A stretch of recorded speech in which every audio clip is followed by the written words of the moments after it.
नमस्कार दोस्तों, आप सभी का स्टडी फॉर यूपीएससी पीसी से हम स्वागत है। ये 68 बीपीएससी के लिए 7th टेस्ट है। इससे पहले 6 टेस्ट मैं कंप्लीट करवा चुका हूँ। कम से कम 10 से 15 टेस्ट हम लोग करेंगे जब तक एग्ज़ाम होता है तब तक के लिए। बहुत ही अच्छे सवाल हैं इम्तिहान पब्लिकेशन में। इसमें आपको करंट अफेयर के लेटेस्ट सवाल मिलेंगे। इसके अलावा हिस्ट्री और साइंस के भी बेहतरीन सवाल हैं। जो ज्योग्राफी का दृष्टि से मैंने एमसीक्यू अपलोड किया था, बहुत ही बेहतरीन ज्योग्राफी है, एनसीईआरटी आधारित हैं।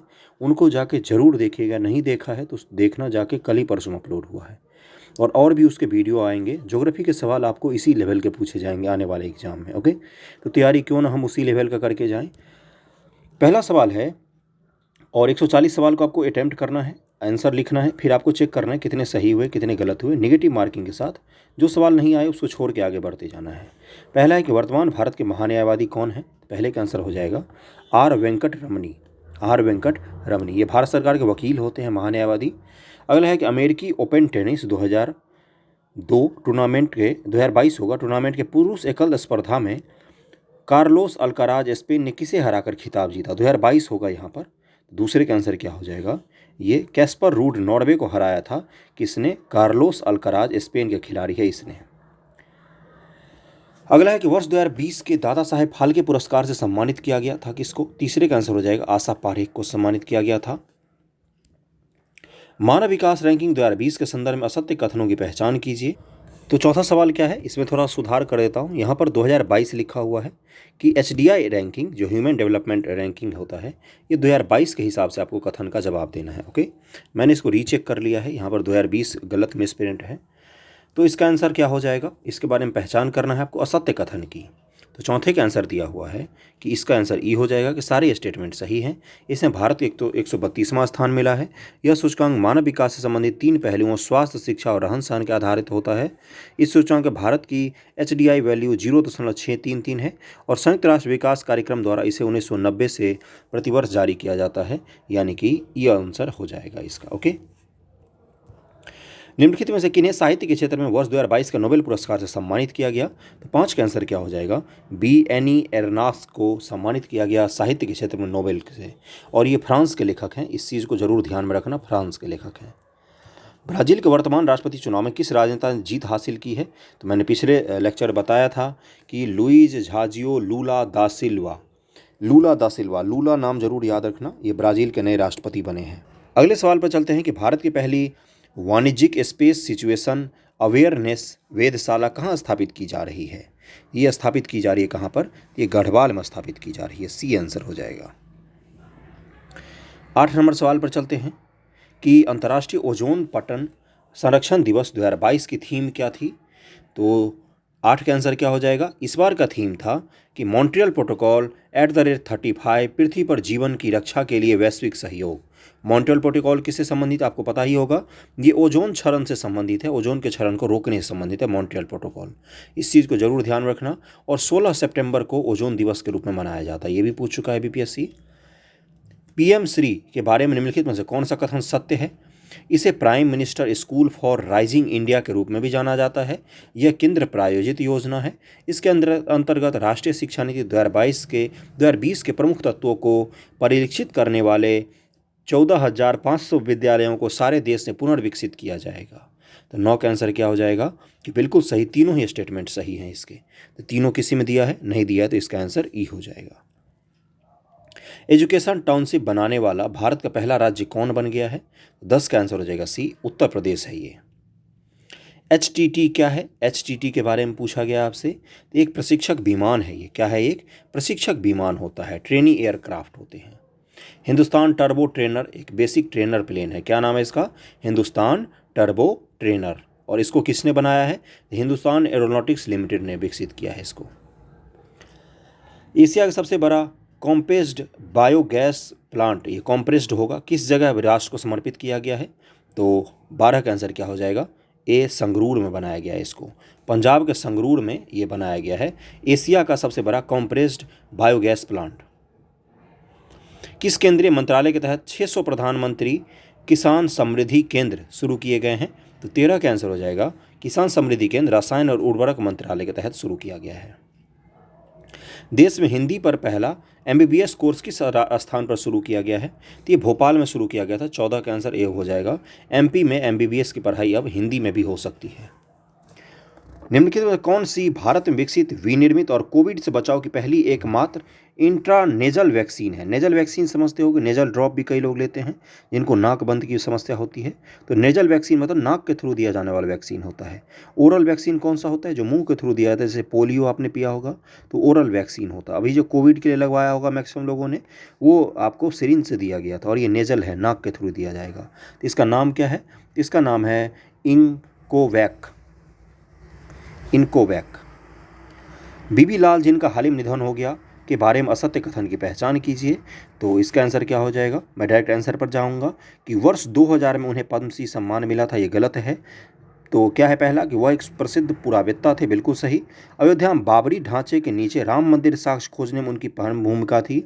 अगला है कि वर्ष 2021 में उन्हें पद्म विभूषण से सम्मानित किया गया। तो इसका आंसर क्या हो जाएगा? 16 का। उनको प्रोफेसर जो हैं लाल, इनको 68 से 72 के दौरान जो भारत के पुरातत्व सर्वेक्षण है उसके महानिदेशक भी रहे थे, है ना। तो इसका आंसर क्या हो जाएगा? सी हो जाएगा, गलत। अगले सवाल पर चलते हैं हम लोग कि हड़प्पा संस्कृति का विश्व का सबसे बड़ा संग्रहालय किस शहर या जिले में स्थापित किया जाएगा? 17 का आंसर हो जाएगा, ये राखीगढ़ी में स्थापित किया जाएगा। हरियाणा में है ये राखीगढ़ी जगह। कौन सा भारतीय शहर स्मार्ट एड्रेस वाला पहला स्मार्ट सिटी बन गया है? 18 का आंसर हो जाएगा ई, यानी कि इनमें से कोई नहीं। और उस शहर का नाम क्या है? उस शहर का नाम है इंदौर। स्मार्ट एड्रेस होगा इस शहर में लोगों के पास। बिहार के किस जिले से रजिस्ट्री शटल बस सेवा शुरू की गई है? तो 19 का आंसर क्या हो जाएगा? डी, मुजफ्फरपुर से शुरू किया गया है इसको।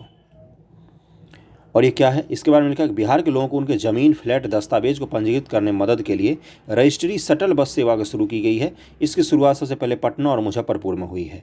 इस चीज़ का ध्यान रखना, 2 जिलों में, पटना और मुजफ्फरपुर, दोनों जगह शुरू किया गया है इसको। PM केयर्स फंड के ट्रस्टी के रूप में किसे नामित किया गया है? 20 का आंसर हो जाएगा ई, यानी कि रतन टाटा, न्यायमूर्ति KT थॉमस, करिया मुंडा को PM जो केयर फंड है इसके ट्रस्टी के रूप में नामित किया गया है। इन तीनों को ABC हो जाएगा। बिहार के मुख्यमंत्री श्री नीतीश कुमार ने ग्रामीण सौर प्रकाश कार्यक्रम किस तारीख की शुरू की? 21 का आंसर क्या हो जाएगा? 15 सितंबर 2022 को शुरू किया गया था ग्रामीण सौर विकास कार्यक्रम, सौर प्रकाश कार्यक्रम। राष्ट्रीय शिक्षक पुरस्कार 2022 में बिहार से कुल कितने शिक्षकों का चयन हुआ है? 22 का आंसर हो जाएगा ई, यानी कि इसमें दिया हुआ है कि बिहार से 6 शिक्षकों का चयन किया गया है। ओके, इसका आंसर मैंने फिर से रीचेक किया है, गलत दिया हुआ है बुक में। इसका 2 शिक्षकों का चयन किया गया है, एक है निशी कुमारी और एक सुपौल से हैं सौरभ कुमार, इन दोनों का चयन किया गया है। 2 इसका आंसर हो जाएगा। बिहार राज्य बाल श्रमिक आयोग के अध्यक्ष कौन है? तो 23 का आंसर क्या हो जाएगा? इसका आंसर हो जाएगा ए, यानी कि चक्रपाणी हिमांशु जो हैं ये श्रमिक आयोग के अध्यक्ष हैं। ओके, अगले पर चलते हैं कि बिहार में लक्ष्मीबाई सामाजिक सुरक्षा योजना के तहत विधवाओं को कितने रुपये सालाना पेंशन दी जाती है? 24 का आंसर हो जाएगा सी, 3600 रुपये विधवाओं को पेंशन दी जाती है। वर्ष 2022 में भारत सरकार ने कुल कितने लोगों को पद्म पुरस्कार से सम्मानित किया? 25 का आंसर हो जाएगा ए, 128 लोगों को पद्म पुरस्कार से सम्मानित किया गया है। अगले पर चलते हैं कि वर्तमान ब्रह्मांड की उत्पत्ति का सर्वमान्य सिद्धांत बिग बैंग का सिद्धांत है। यह सिद्धांत किस वैज्ञानिक के द्वारा दिया गया है? तो 26 का आंसर हो जाएगा, ये जो सिद्धांत है ये जॉर्ज लेमेंटर के द्वारा दिया गया है। पृथ्वी का सबसे आंतरिक भाग नीफे कहलाता है। इसका घनत्व तो क्या होता है? नीफे में क्या क्या होता है? निकेल होता है और आयरन होता है। सबसे आंतरिक भाग होता है कोर जिसको कहते हैं। और इसका पूछा है घनत्व कितना होता है? 27 का हो जाएगा डी, घनत्व इसका सबसे ज़्यादा होता है, 11 से भी ज़्यादा होता है, एक्चुअली में 11 से 13 के बीच में होता है। ओके, कोटोपैक्सी, मोनालोआ, विसुवियस और स्ट्राम्बोली क्या है? संयुक्त राज्य अमेरिका, आइसलैंड, इक्वाडोर और ये इटली। पता ही है आपको क्या सही है? ये सब ज्वालामुखी है और इन देश को आपको मैच करना है कि कौन सा ज्वालामुखी किस देश में है। तो कोटोपैक्सी कहाँ पर है? ये इक्वाडोर में है, 1 का 3 हो जाएगा। मोनालोआ कहाँ पर है? तो ये अमेरिका में है। विसुवियस आपको पता ही होगा कहाँ पर है ये, तो विसुवियस आपका इटली में, विसुवियस इटली में है। और स्ट्राम्बोली आइसलैंड में है, यानी इसका आंसर क्या हो जाएगा? इसका आंसर हो जाएगा सी। अगले सवाल पर चलते हैं कि स्पेन के आइबेरियन प्रायद्वीप में निम्न से कौन सा पठार स्थित है? तो 29 का आंसर क्या हो जाएगा? 29 का आंसर हो जाएगा बी, मेसेटा का पठार है स्पेन में। निम्नलिखित कौन एक भूमिगत जल द्वारा निर्मित स्थलाकृति है? भूमिगत जल द्वारा निर्मित स्थलाकृति 67 जो आपका मई में हुआ था उसमें पूछा गया था और फिर से पूछ सकता है ये। तो 30 का आंसर क्या हो जाएगा? डी, युवाल जो है ये भूमिगत जलाकृति जो होती है, जो जल होती है वो धीरे धीरे निक्षेप काट काट के यहाँ पर आकृतियाँ अलग अलग बनाती हैं। तो युवाल हो जाएगा इसका आंसर। बाकी स्टैक जो होता है ये सागरीय जल के द्वारा बनाया जाता है और जो प्लाया होता है ये पवन के द्वारा निर्मित होता है।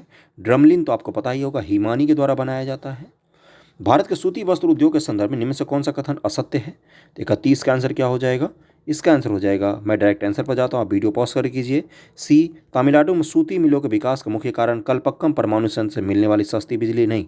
सूती वस्त्र तो तमिलनाडु में उरैयूर का नाम आपने सुना होगा, जो आपको जो प्राचीन भारत पड़ते वहीं पर आता है सूती वस्त्र उद्योग केंद्र में। तो इसका आंसर सी हो जाएगा। कलपक्कम परमाणु संयंत्र बहुत बाद में बना है, तो इसका आंसर सी हो जाएगा।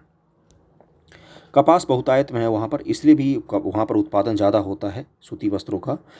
मुंबई हाई भारत का एक महत्वपूर्ण तेल क्षेत्र है, यहाँ तेल का उत्पादन किस वर्ष प्रारंभ हुआ था? तो 32 का आंसर क्या हो जाएगा? 32 का आंसर हो जाएगा 1976 में प्रारंभ हुआ था, सी आंसर हो जाएगा। ओके, अगला है कि भारत में प्रतिवर्ष वर्षण से प्राप्त कुल जल की मात्रा कितनी है? 33 का आंसर हो जाएगा बी, 4000 घन मीटर है। निम्नलिखित कौन भारतीय कृषि की समस्या नहीं है? कौन सी एक भारतीय कृषि की समस्या नहीं है? तो वाणिज्यीकरण ये एक समस्या नहीं है भारतीय कृषि की। मानसून पर निर्भरता एक प्रमुख समस्या है। विखंडित जोत है, छोटे छोटे खेत होते हैं लोगों के, और कृषि योग्य भूमि का निम्नीकरण ये भी एक बड़ी समस्या है। भारत सर्वाधिक मात्रा में किस किस्म की कॉफ़ी का उत्पादन करता है? भारत में 4 किस्म की कॉफ़ी का उत्पादन होता है, पहली बात तो ये आपको ध्यान में रखना चाहिए। और सबसे अच्छी कॉफ़ी का उत्पादन भी भारत में ही होता है, और सबसे ज़्यादा तो ब्राज़ील वगैरह में होता है। तो 35 के आंसर पर चलते हैं। अरेबिका कॉफ़ी है, इसकी सबसे ज़्यादा मात्रा में उत्पादन होता है भारत में। निम्नलिखित राज्यों का उत्तर से दक्षिण कौन सा सही क्रम है? 36 का आंसर क्या हो जाएगा? उत्तर से दक्षिण में आपको लगाना है छत्तीसगढ़, महाराष्ट्र, आंध्र प्रदेश, कर्नाटक। खादर मिट्टी के संबंध में असत्य कथन की पहचान कीजिए। तो 37 का आंसर क्या हो जाएगा? वीडियो पॉज करके कीजिए, मैं डायरेक्ट आंसर पर जा रहा हूँ। इस मिट्टी का क्षेत्र प्रायः बाढ़ से अछूता रहता है, ये यहाँ पर गलत दिया हुआ है। निम्नलिखित में किसकी संयुक्त धारा का नाम गंगा है? गंगा किन 2 धारा के मिलने से बनती है? तो 38 का आंसर क्या हो जाएगा? इसका आंसर हो जाएगा भागीरथी और अलकनंदा। निम्नलिखित में से पश्चिमी विक्षोभ की उत्पत्ति का क्षेत्र क्या है? जो अभी दिल्ली में बारिश होती है, जो ठंड के महीने में आपने सुना होगा कि बारिश होती है पश्चिम भारत में अधिकांशतः, जैसे पंजाब में, हरियाणा में, दिल्ली में, उत्तराखंड में, हिमाचल में। धीरे धीरे जो बिहार की तरफ जाएगी तो वर्षा कम होती जाती है ना। जबकि मानसूनी वर्षा बिहार में ज़्यादा होगी, दिल्ली में कम होगी। अभी जो वर्षा होती है वो पश्चिमी विक्षोभ के कारण होती है, और ये भूमध्य सागर से आती है। कहाँ से? भूमध्य सागर से। 39 का आंसर ए हो जाएगा। और पश्चिमी विक्षोभ के कारण अफगानिस्तान में जो वर्षा होती है उससे अफीम का उत्पादन होता है। भाखड़ा नांगल परियोजना निम्न से कौन सा राज्य लाभान्वित नहीं होता है? 40 का आंसर क्या हो जाएगा? 40 का आंसर हो जाएगा ई। क्यों? क्योंकि ये सारे ही लाभान्वित होते हैं इनमें से। अगले सवाल पर चलते हैं कि बिहार में निम्नलिखित कौन सी नदी दक्षिण दिशा से गंगा नदी में नहीं मिलती है?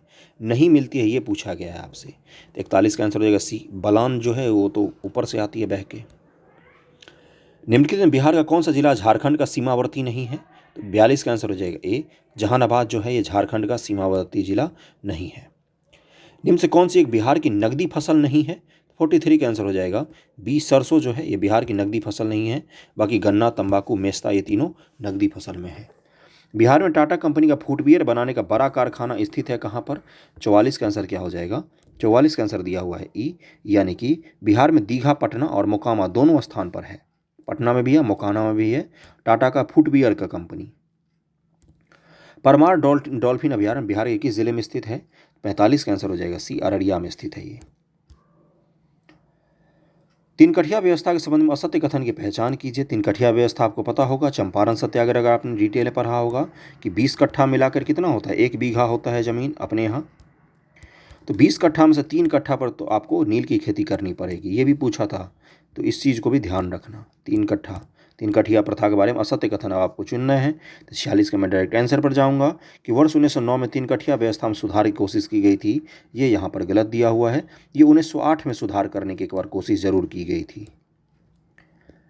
हिंदुस्तान उस बेटी की तरह है जो अब वयस्क हो गया है, अब अब उसे उसके ट्रस्टी या पिता से वह सब कुछ मिलना चाहिए जो उसका हक है।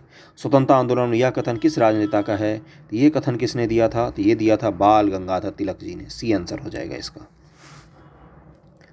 हिंदुस्तान गदर पार्टी के प्रथम अध्यक्ष कौन थे? 48 का आंसर क्या हो जाएगा? बी सोहन सिंह भखना। मदनलाल ढींगरा ने करजन वायली की हत्या निम्नलिखित में से कहाँ पर की थी? मदनलाल ढींगरा थे जो इन्होंने करजन वायली को लंदन में जाकर गोली मार दी थी। 49 का आंसर बी हो जाएगा। 1 जुलाई 1909 को गोली मारी थी। कब? 1909 ईस्वी में। निम्न संगठनों में से सबसे पहले स्थापित कौन सा किया गया था? तो 50 का आंसर क्या हो जाएगा? लैंड होल्डर्स सोसाइटी जो है इसको भारत की पहली संस्था भी मानी जाती है राजनीतिक संस्था के रूप में। और 1838 कुछ लोग बोलते हैं 1838 में ही इसकी स्थापना हुई थी। 1838 में इसकी स्थापना हुई थी। और बंगाल इंडिया सोसाइटी की स्थापना कब हुई है?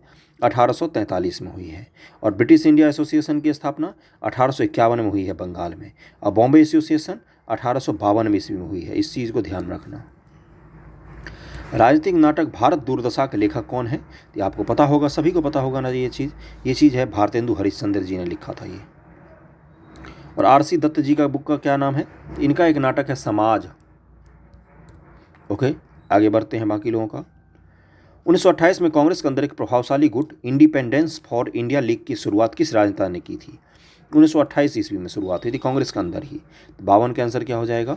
जवाहरलाल नेहरू जी ने इसको शुरू किया था। शानदार सवाल है आज तो। जयप्रकाश नारायण ने सबसे पहले किस आंदोलन में भाग लिया था? 53 का आंसर हो जाएगा बी, असहयोग आंदोलन में भाग लिया था।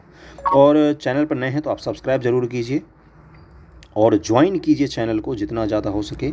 आप ज्वाइन करने में जो फीस चुकाते हैं उससे ज़्यादा के तो मैं आपको फ्री में PDF उपलब्ध करवा देता हूँ मंथली।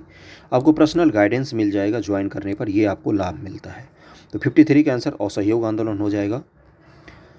भारतीय राष्ट्रवाद का जनक के नाम से किसे जाना जाता है? तो 54 का आंसर क्या हो जाएगा? इसका आंसर हो जाएगा ए, राजा राम मोहन राय जी को। रामकृष्ण मिशन की स्थापना डैश ने की थी? तो 55 का आंसर हो जाएगा सी, स्वामी विवेकानंद जी ने।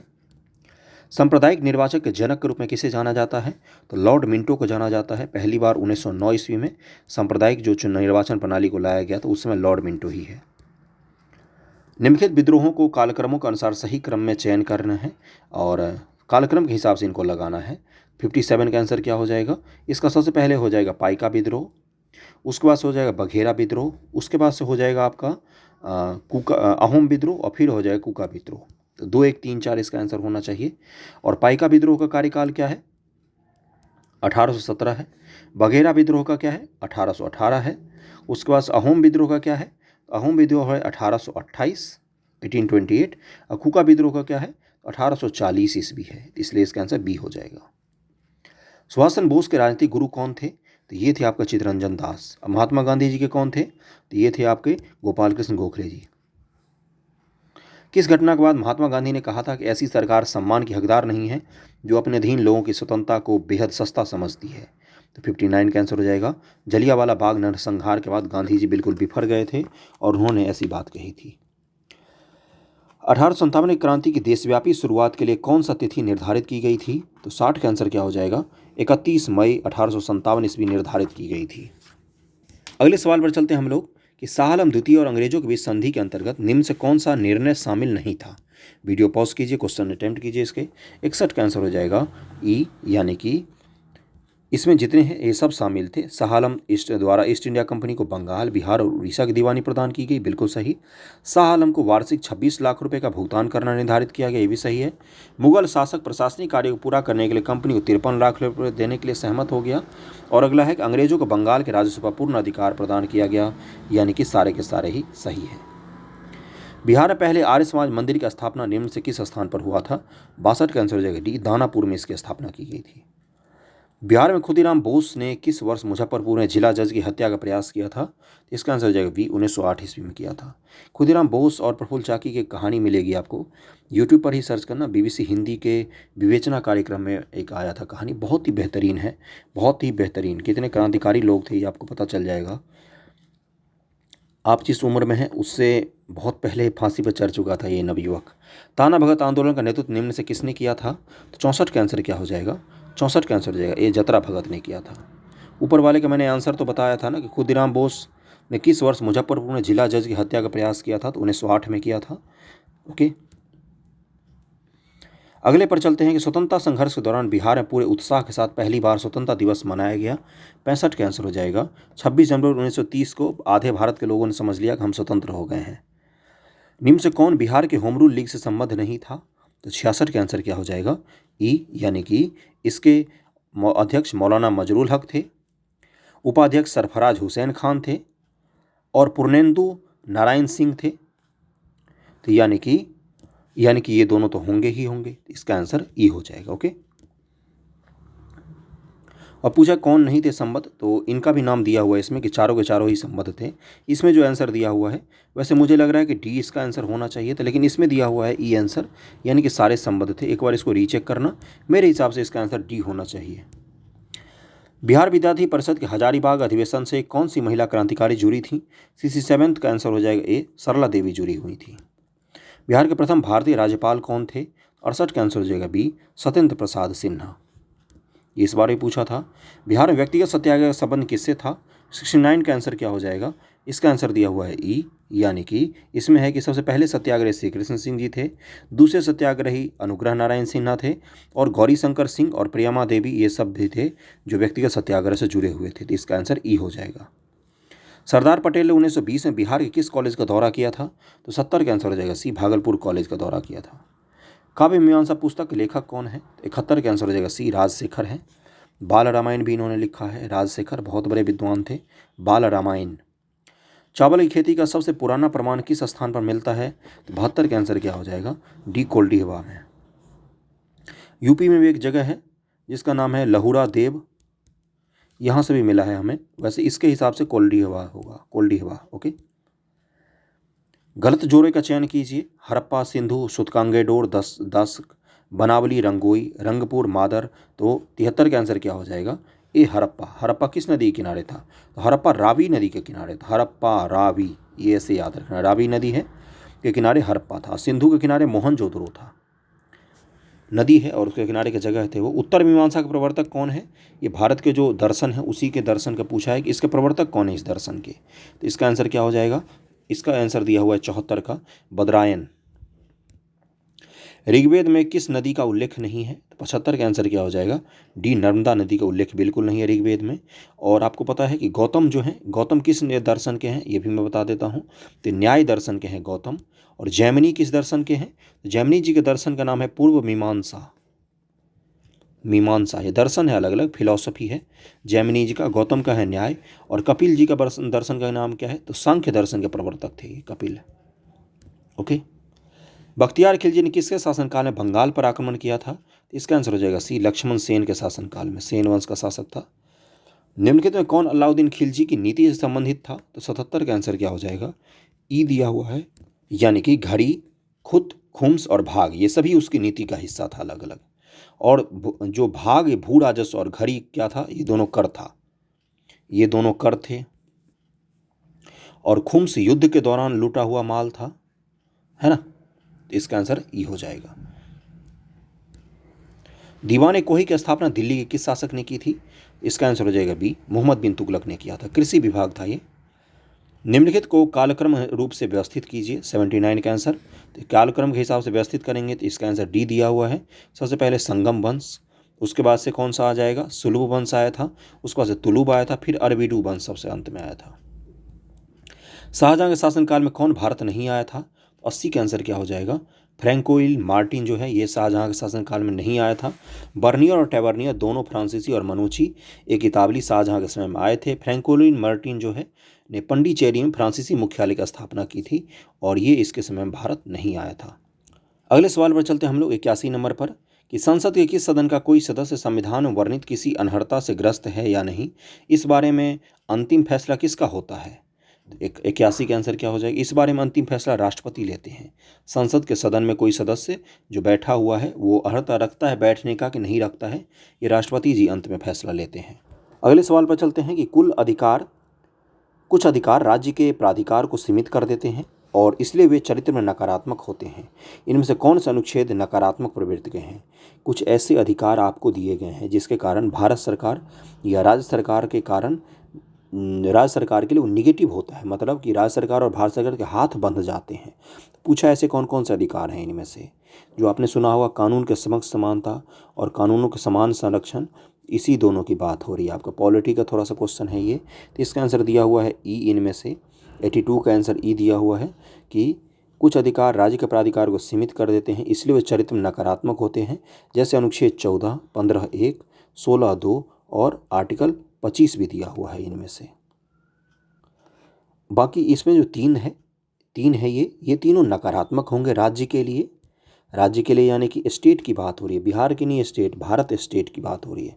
और 25 जो है ये राज्य के लिए कुछ हद तक सकारात्मक होते हैं। ओके, तो इसलिए ये 3 होंगे आंसर। 1, 2, 3 होना चाहिए तो 3 हो, इसलिए इसका आंसर ई हो जाएगा। पूर्व प्रधानमंत्री राजीव गांधी के हत्यारे पेरारिवेलन को छोड़ने के लिए सुप्रीम कोर्ट ने किस अनुच्छेद का इस्तेमाल किया था? 83 का आंसर क्या हो जाएगा? आर्टिकल 142 का इस्तेमाल किया था। प्राकृतिक न्याय की कुछ हद तक बात करता है ये आर्टिकल, और इसी के तहत राजीव गांधी के हत्यारे को छोड़ा गया था। सार्वजनिक उपक्रम समिति के विषय में निम्न से कौन सा कथन सही नहीं है? 84 का आंसर हो जाएगा डी, एक मंत्री को समिति के सदस्य के रूप में चुना जा सकता है, ये यहाँ पर गलत दिया हुआ है। भारत के संविधान में होने वाले 97वें संविधान संशोधन का सरोकार किस विषय से है? 85 का आंसर हो जाएगा डी, सहकारी समितियों गठन से संबंधित था 97वें संशोधन। 86 पर चलते हैं कि राज्य के विधान परिषद के कितने सदस्य विधानसभा द्वारा चुने जाते हैं? 86 का आंसर हो जाएगा बी, 1/3 सदस्य जो होते हैं ये विधानसभा के द्वारा चुने जाते हैं। क्षेत्रीय परिषद का अध्यक्ष कौन होता है? 87 का आंसर हो जाएगा डी, केंद्रीय गृह मंत्री होते हैं। निम्नलिखित पदाधिकारियों पर विचार कीजिए: कैबिनेट सचिव, मुख्य निर्वाचन आयुक्त, केंद्रीय कैबिनेट मंत्री, भारत के मुख्य न्यायाधीश। और इनका आपको हायरार्की सजाना है कि कौन बड़ा अधिकारी होगा, कौन छोटा होगा, कौन किसके ऑर्डर मान सकता है। तो वैसे ऑर्डर तो मानते ही हैं। 88 का आंसर क्या हो जाएगा? सी, वरीयता क्रम जो है इसमें सबसे ज़्यादा होगा भारत के मुख्य न्यायाधीश, 4 आएगा, फिर 3 आएगा, फिर 2 आएगा, फिर 1 आएगा। निम्नलिखित में किसके वेतन और भत्ते भारत के संचित निधि पर भारित व्यय में शामिल होते हैं? 89 का आंसर हो जाएगा ई, यानी कि इनमें से जो होंगे वो होंगे, जैसे एक उच्च न्यायालय के न्यायाधीश हो जाएंगे और एक कैग हो जाएगा, कैग। ओके, तो इसका आंसर बी और डी दोनों ही होना चाहिए, इसलिए इसका आंसर ई हो जाएगा। निम्नलिखित में क्या संविधान की 11वीं अनुसूची शामिल नहीं है? तो 11वीं अनुसूची में आपको पता होगा क्या है। 11वीं और 12वीं अनुसूची जो है, 11वीं किससे संबंधित है? तो ये आपका संबंधित है पंचायतों से, और 12वीं नगर पालिका संबंधित है। तो 90 का आंसर हो जाएगा बी, कूड़ा करकट का प्रबंधन जो है ये 11वीं अनुसूची का भाग नहीं है, ये 12वीं अनुसूची का भाग है, नगर पालिका के क्षेत्राधिकार में आता है ये, तो इसका आंसर बी हो जाएगा। निम्नलिखित में से संविधान के किस अनुच्छेद में राष्ट्रीय अनुसूचित जाति आयोग के गठन का उल्लेख है? तो 91 का आंसर हो जाएगा सी, आर्टिकल 338 में अनुसूचित जाति आयोग की बात की गई है। निम्न से किस अधिनियम के अंतर्गत कंपनी के कर्मचारियों को निजी व्यापार करने पर प्रतिबंध लगा दिया गया था? तो 92 का आंसर क्या हो जाएगा? रेगुलेटरी एक्ट जो 1773 में आया था, इसके द्वारा कंपनी के जो अधिकारी होते थे ईस्ट इंडिया कंपनी के, उनके अधिकारियों को निजी व्यापार करने पर अंकुश लगा दिया गया था, क्योंकि भ्रष्टाचार बहुत ज़्यादा हो रहा था EIC में। भारतीय संविधान में सर्वाधिक मत के आधार पर चुनाव लोकसभा, विधानसभा और पंचायत में जीत का फैसला किस देश के संविधान से ग्रहण किया गया है? तो 93 का आंसर हो जाएगा, ये हमने ब्रिटेन के संविधान से लिया हुआ है। निम्न से कौन सा एक भारत के नागरिक का मूल कर्तव्य नहीं है? तो 94 का आंसर क्या हो जाएगा? परिवार नियोजन अपनाना और जनसंख्या नियंत्रण करना, ये हमारे मूल कर्तव्य में नहीं लिखा हुआ है। सूची को मैच करना है आपको, आर्टिकल दिए हुए हैं और इधर जो आर्टिकल से संबंधित हैं उसको दिया हुआ है, तो मैच कर लेते हैं इसका हम लोग। तो इसका आंसर क्या हो जाएगा? इसका आंसर यहाँ पर दिया हुआ है बी दिया हुआ है, ए दिया हुआ है, यानी कि पहले का बी हो जाएगा। राष्ट्रपति का अभिभाषण किस में दिया हुआ है? तो यह अनुच्छेद 87(1) में दिया हुआ है। उसके बाद से राष्ट्रपति समय समय पर संसदों का सत्रावसान करता है, यह आर्टिकल 85(2) में दिया हुआ है।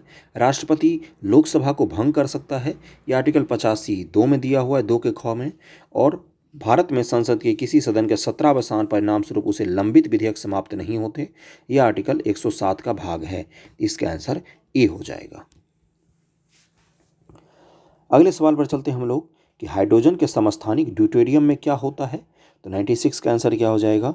इसमें हो जाएगा कि इसका आंसर हो जाएगा कि इसमें एक प्रोटॉन और एक न्यूट्रॉन होता है। बैरोमीटर का उपयोग किया जाता है, तो 97 का आंसर हो जाएगा बी, वायुमंडलीय दाब मापने के लिए। CO2 को आसानी से द्रवित किया जा सकता है और ठोस भी किया जा सकता है, क्योंकि CO2 की क्या खासियत होती है? ये होगा कि इसमें आकर्षण के कमज़ोर ताकत होते हैं, इसीलिए इसको आसानी से द्रवित भी किया जा सकता है, लिक्विड भी बनाया जा सकता है और ठोस भी बनाया जा सकता है। निम्न में कौन सी ऊष्मा शोषी प्रक्रिया नहीं है? ऊष्मा शोषण होता है, वैसी प्रक्रिया नहीं है, ये पूछा है आपसे। तो तापमान का वृद्धि दिया हुआ है। निम्न किसके कारण नीला लिटमस पेपर लाल हो जाता है? 100 का आंसर क्या हो जाएगा? एसिड के कारण होता है लाल, एसिड डालने से। तो इसका आंसर सिरका हो जाएगा।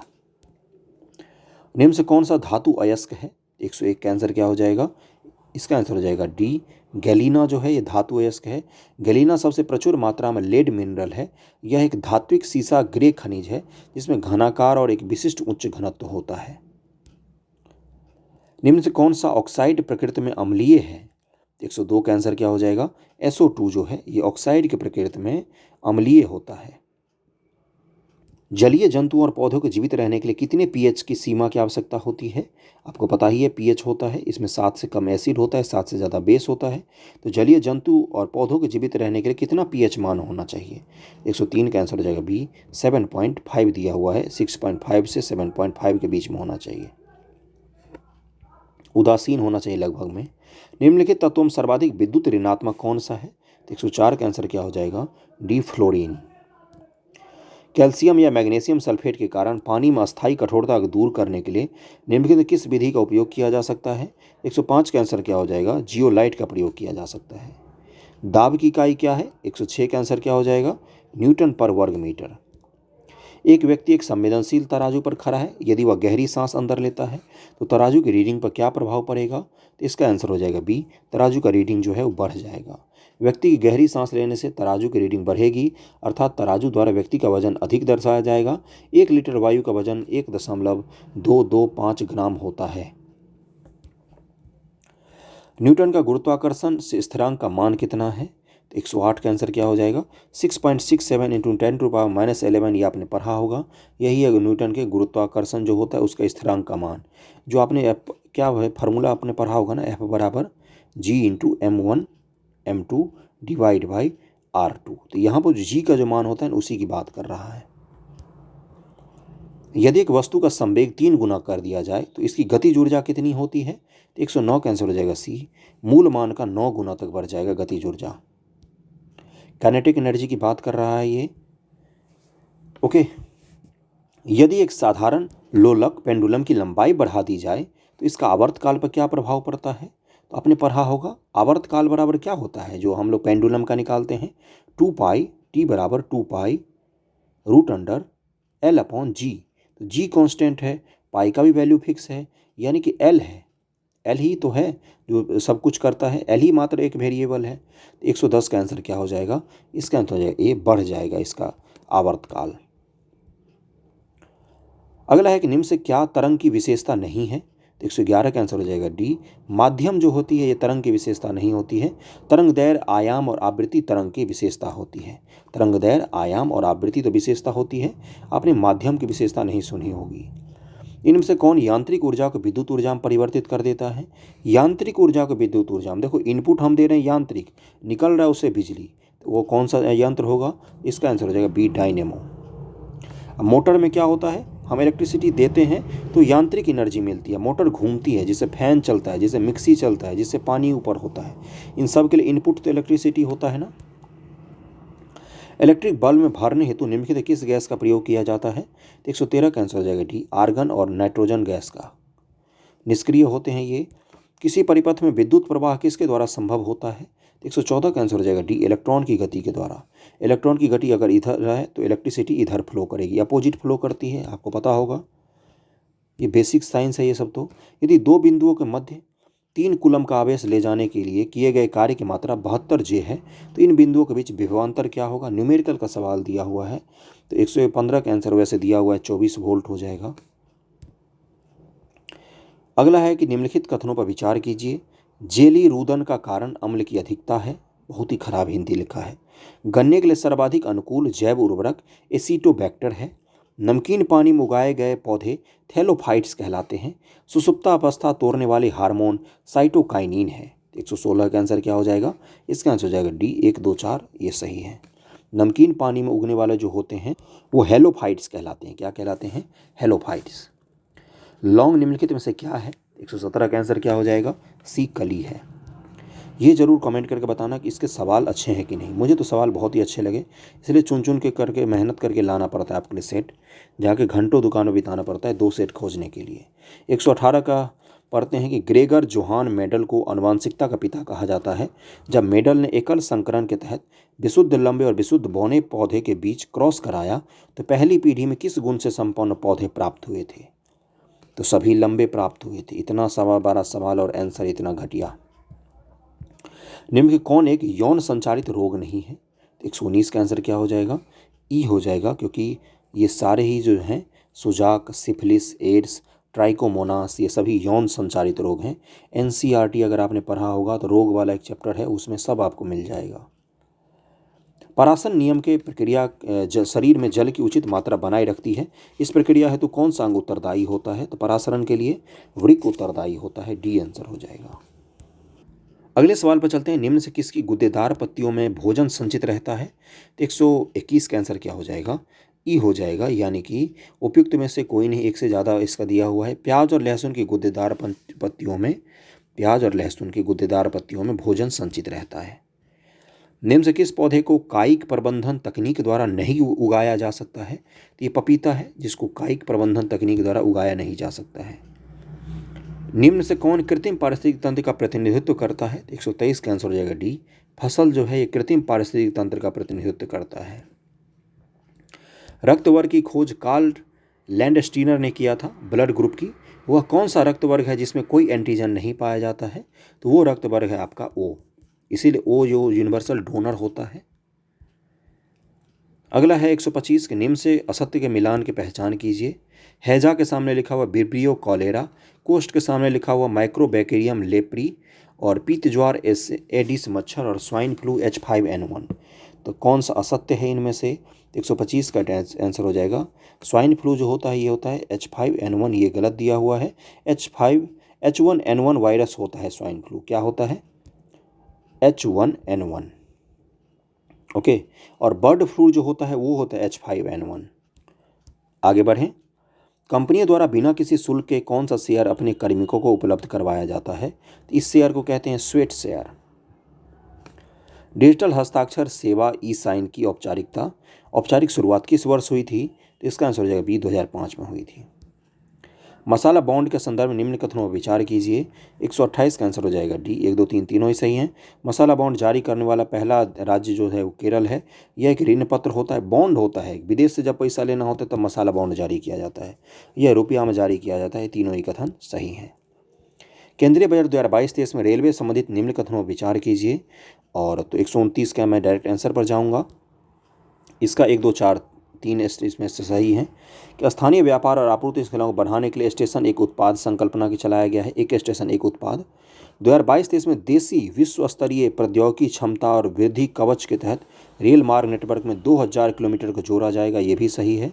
और अगला क्या है कि अगले 3 साल के दौरान मल्टी मॉडल लॉजिस्टिक के लिए 100 पीएम गति शक्ति कार्गो टर्मिनल विकसित किया जाएगा। 1, 2 और 4 स्टेटमेंट सही है।